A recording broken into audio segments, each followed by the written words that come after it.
I need to start from the beginning. I need to try and make sense of it, for my own sake. For as long as I can remember, my life has been governed by one unbreakable rule. It was never spoken aloud, never written down, never explained. It was a rule learned through punishing silence, through the sharp, warning glances of my father, through a pressure in the atmosphere so thick you could feel it on your skin. The rule was simple. We do not acknowledge her. She was my mother. She lived in the house with us. She was as solid and real as the dining table we sat at every night, or the stairs I climbed to my bedroom. But to my father, and by extension to me, she was a ghost we had agreed not to see. Every morning she would be in the kitchen when I came down for breakfast. She'd be at the stove, a floral apron tied around her waist, and she would turn and smile at me. It was always a sad smile, one that never quite reached her eyes. "Good morning, sweetheart," she would say, her voice soft like rustling leaves. And every morning I would look right through her, my gaze fixed on the coffee pot on the counter behind her. I'd grab a bowl from the cupboard, pour my own cereal, and sit at the table. My father would already be there, hidden behind his newspaper, a silent monolith. She would sigh, a tiny deflated sound, and place a third plate on the table between us, a plate of scrambled eggs or pancakes, always cooked perfectly, always destined to grow cold. We would eat our breakfast in silence, the only sounds the scrape of spoons against ceramic and the rustle of my father's paper. The third plate sat there, a testament to our collective delusion, a steaming, fragrant accusation.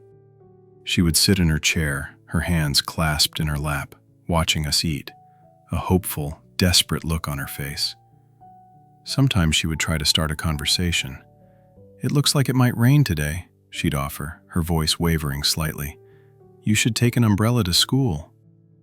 My father would just turn a page, the crinkle of the newsprint sharp and dismissive in the quiet room. I would take a large, noisy bite of my cereal, focusing on the crunch, on anything but the sound of her voice. After a while, she would just fall silent, the hope draining from her face, leaving behind that familiar, deep-seated sadness. Dinner was the same. She'd cook a full meal, something that smelled incredible, filling the house with the scent of roasted chicken or baking bread. She'd set 3 places at the table, complete with napkins and silverware. My father and I would sit, and she would serve us, placing food on our plates, her movements graceful and practiced. Then she would sit down, fill her own plate, and try to engage us. "How was your day at work?" she would ask my father. He would grunt, his attention fixed on cutting his meat into precise geometric shapes. "And school? Did you have that big test today?" she would ask me. I would mumble something non-committal, my eyes glued to my plate, shoveling food into my mouth to avoid having to speak. The charade was suffocating. It was a constant, exhausting performance. Every single day was a rehearsal and a live show of pretending this woman, my own mother, did not exist. I grew up in a house with 3 people, but I was raised in a world that only acknowledged 2. For years, I just accepted it. Kids accept the most bizarre circumstances as normal because it's all they've ever known. The sun rises, the sky is blue, and we don't talk to Mom. It was just a fact of life. I learned to tune her out, to blur her form at the edges of my vision. She became a piece of the background, like a painting on the wall you no longer notice. But as I got older, moving into my late teens and then my early 20s, the acceptance began to curdle into something else. First it was confusion, then a deep, gnawing guilt. I started to really look at her. I saw the fine lines of sorrow etched around her eyes.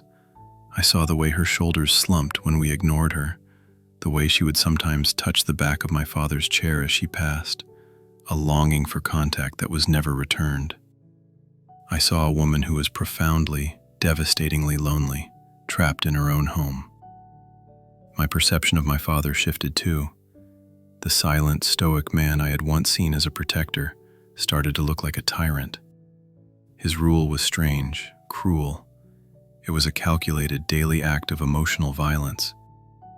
What had she done to deserve this? Had she had an affair? Had she done something unforgivable that I was too young to remember?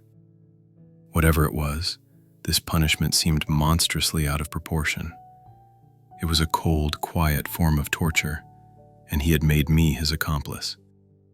The resentment built slowly, a pressure behind my ribs. I started having trouble sleeping.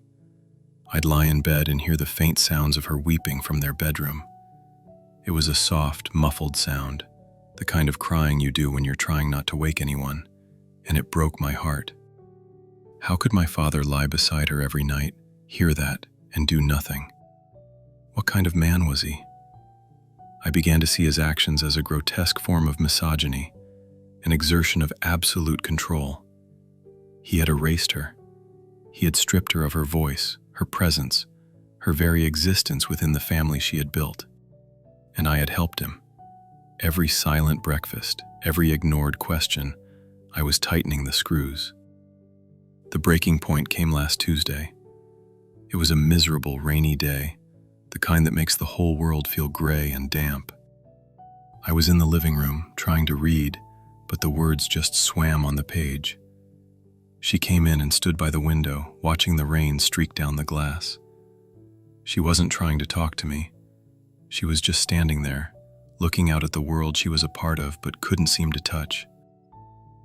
She started humming, a simple, sad little lullaby. It was a melody that felt vaguely familiar, like a half-remembered dream. I felt a lump form in my throat. I watched her reflection in the dark window pane, a translucent figure against the storm-tossed trees outside.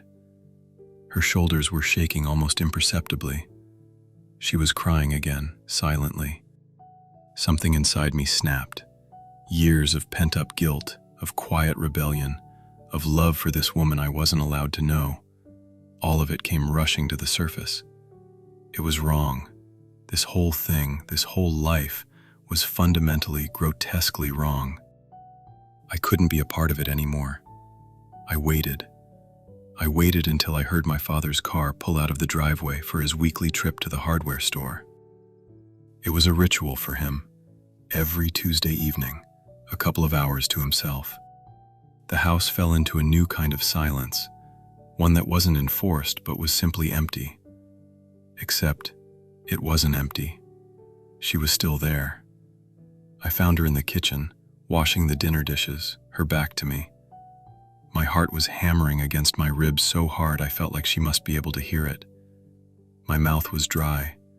It felt like I was about to break a law of physics, like the universe itself might fracture if I spoke. I took a deep breath. Mom? The word felt alien in my mouth, heavy and clumsy. She froze. Her hands, submerged in the soapy water, went completely still. The silence that followed was more profound than any I had ever experienced in that house. It stretched for what felt like an eternity. Slowly, she turned around. Her face was a mask of disbelief. Her eyes, wide and glistening with tears, were locked on mine. She looked at me as if she were seeing a miracle. Her lips parted, but no sound came out. She just stared, her expression shifting from shock to a dawning, radiant joy that was so pure it was painful to watch. You can see me, she whispered, her voice choked with emotion. A single tear traced a path down her cheek. Oh, my sweet boy, you can finally see me. Her words confused me. They landed strangely, not quite fitting the situation. I took a step closer. What are you talking about? I said, my own voice unsteady. I've always seen you. I see you every day. Her brow furrowed in confusion, but the smile didn't leave her face. It was as if she couldn't bear to let it go. But you never looked at me. You never spoke. Dad, I said, the word tasting like poison. It was him. He told me not to. It was his rule. I was a kid. I was scared. I didn't know what to do. But I'm not a kid anymore, and it's wrong. What he's doing to you is wrong." Understanding washed over her face, followed by a shadow of that old sadness. She reached out and took my hand. Her skin was cold, surprisingly so, like marble that had been left in a cellar. But her grip was firm, real. "Your father," she began, her voice trailing off. She shook her head. "He's had a hard time. He does what he thinks is best. But it's okay now. It's okay. This can be our secret, can't it? Just between us." I nodded, my throat too tight to speak. The relief that flooded me was immense, like I'd been holding my breath my entire life and had finally been allowed to exhale. We stood there for a long time, just holding hands in the quiet kitchen. She told me how much she loved me, how she had watched me grow up, proud of the man I was becoming. She asked me about school, about my friends, about my life. It was a torrent of questions, years of unspoken love and curiosity pouring out of her. We talked until we heard the sound of my father's car on the gravel driveway. A sudden panic seized us. She squeezed my hand one last time, a conspiratorial smile on her face. "Our secret," she whispered, and then she turned back to the sink, resuming her washing as if nothing had happened. I bolted from the kitchen, my heart racing, and made it to my room just as the front door opened. The rest of the evening passed in the usual suffocating silence, but this time it felt different. It was charged with my secret. When she looked at me across the dinner table, there was a new light in her eyes, a shared knowledge. It was the first time in my life I felt like I had an ally in that house. We continued our secret conversations for the next few days. Whenever my father was out, we would talk. I learned about her favorite books, the music she loved, the places she'd dreamed of traveling. She was vibrant and intelligent and funny. She was a whole person, a person my father had tried to bury, and with every word we shared, I felt like I was helping her claw her way out of the grave he'd dug for her. My anger at him grew with every passing day. He was a monster, a quiet, methodical monster who had stolen my mother from me. I started to think about what to do. Should I confront him? Should I just take her and leave? I felt a fierce protective instinct I'd never known before. I would not let him hurt her anymore. Then came yesterday morning. I woke up and the house was silent. Too silent. There was no smell of coffee brewing, no sound of my father's radio murmuring the morning news from the kitchen.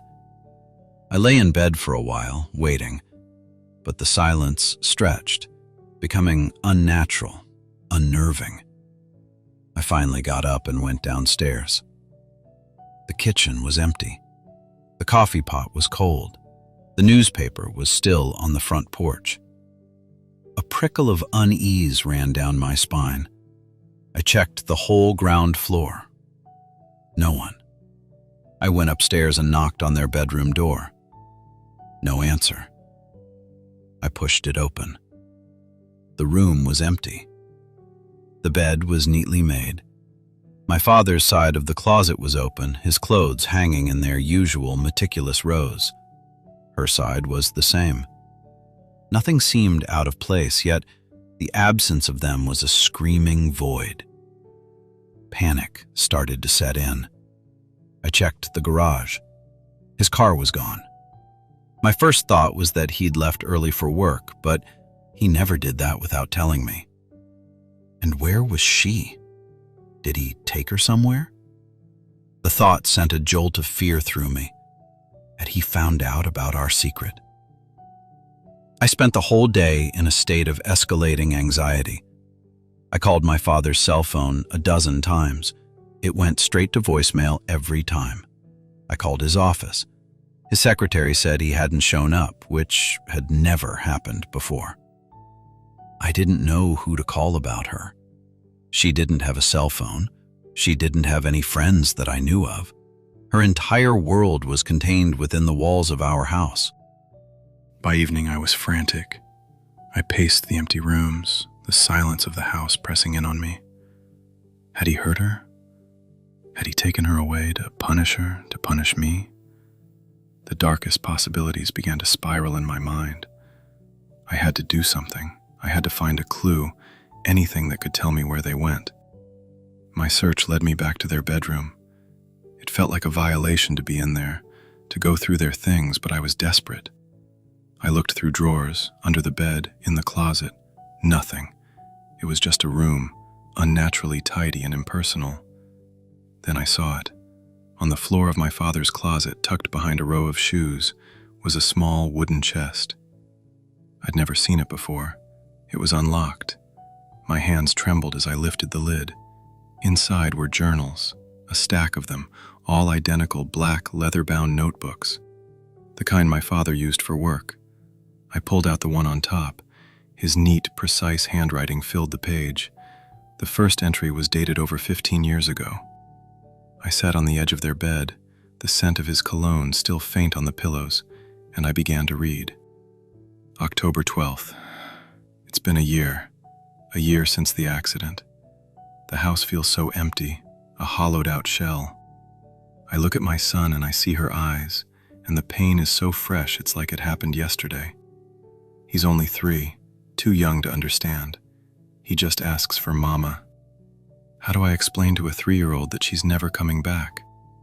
The police report called it a freak accident, a downed power line in the storm, wrong place, wrong time. It doesn't feel like a freak accident. It feels like a theft. The world has stolen her from us. My blood ran cold. I read the entry again, and then a third time. An accident? She died? No, it was impossible. I had just spoken to her yesterday. I had held her hand. It was a mistake. A different journal, something. But it was his handwriting, his room. I kept reading, a sense of dread coiling in my stomach. May 3rd, 2 years later. He did it again today. He was playing in the living room with his blocks, and he just stopped and pointed towards the kitchen. He said, "Mama is making cookies." I went in, of course. The kitchen was empty. I told him Mama was in heaven, like we've practiced. He just shook his head. "No, she's right there," he said, and he described her. He described the yellow dress she was buried in. I felt a coldness spread through me that had nothing to do with the temperature in the room. He's 5. His imagination is running wild. That's all it is. May 28th. It's not his imagination. He talks to her every day now. I've started to see glimpses, a flicker of movement in the corner of my eye when he says she's walking past, a faint scent of her perfume in a room she's supposedly just left. This morning, I was in the hall, and he was in his room chattering away. I asked who he was talking to. "Mama," he said, "she's singing me a song." And then I heard it, faintly, through the door. A lullaby, the one she used to sing to him. I almost threw up. June 15th. I confronted it today. My son was sitting on the sofa, talking to the empty space next to him. I stood in the doorway and I said her name. I asked her what she wanted. My son looked at me, his eyes wide with fear, and the air in the room grew heavy, cold. A pressure built against my eardrums. I felt a sense of malevolence, of pure hatred directed at me. It looked like her. It sounded like her. But when I forced myself to look at the spot my son was staring at, I saw it. Just for a second. The shape of her was there, but the eyes were black pits, empty and ancient and wrong. This thing is not my wife. My wife is gone. This is something else, a parasite wearing her memory. My breath hitched in my chest. I felt a wave of nausea. This was insane. He was insane. He was grieving. He had gone mad. That had to be it. I gripped the journal tighter, my knuckles white. July 1st. I've tried everything. Priests, mediums, paranormal investigators. They either think I'm crazy or they leave the house pale and shaken, telling me they can't help me. One of them told me it's a mimic, a shade. He said it's drawn to the grief, to my son's energy, and it seems it will never leave us. Even if we left this place, it will just follows. He said the worst thing we can do is give it what it wants, acknowledgement. Attention is sustenance. Recognition is power. If we feed it, it will grow stronger. It will latch onto him. It will consume him. So I have a plan. It's a terrible, cruel plan. It will make my son hate me. It will make me a monster in his eyes. But it's the only way I can think of to protect him. We have to starve it. We have to pretend it isn't there. We have to cut off its food supply. We will not look at it. We will not speak to it. We will not acknowledge its existence. We will live in a house with a ghost and pretend we are alone. May God forgive me for what I am about to do to my own child. The journal fell from my hands, landing with a soft thud on the carpet. The room was spinning. Every memory of my childhood, every silent dinner, every sharp glance from my father, it all rearranged itself in my mind into a new and terrifying picture. I scrambled for the last journal, the one from this year. My hands were shaking so violently I could barely turn the pages. I found an entry from last week. Tuesday. He spoke to it tonight. I knew it was coming. I've seen the way he's been looking at it lately, the guilt in his eyes. He thinks I'm the villain. I suppose I am. I would rather he hate me and be safe than love me and be lost. But now he's broken the rule. He's opened the door. When I came home, the air in the house was different, thicker, charged, and it looked stronger, more solid. The sadness in its eyes has been replaced by something else. Triumph. I have to end this.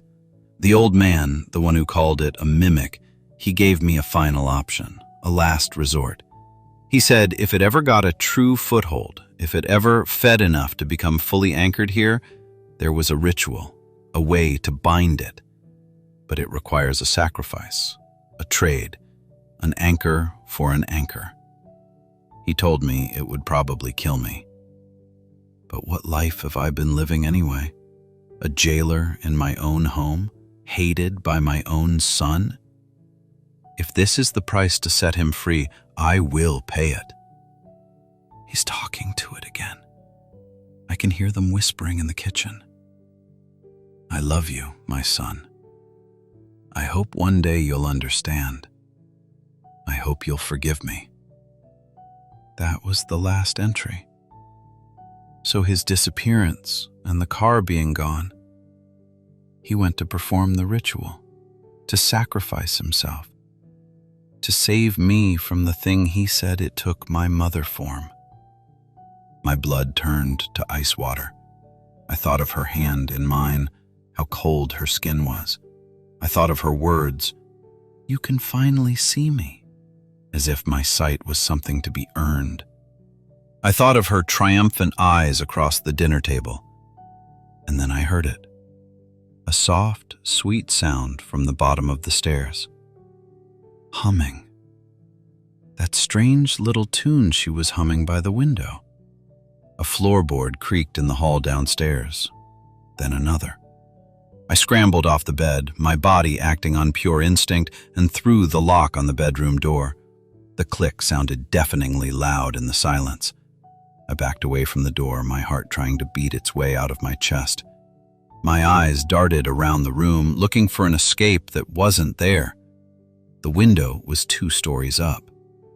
Her footsteps were on the stairs now, slow, deliberate.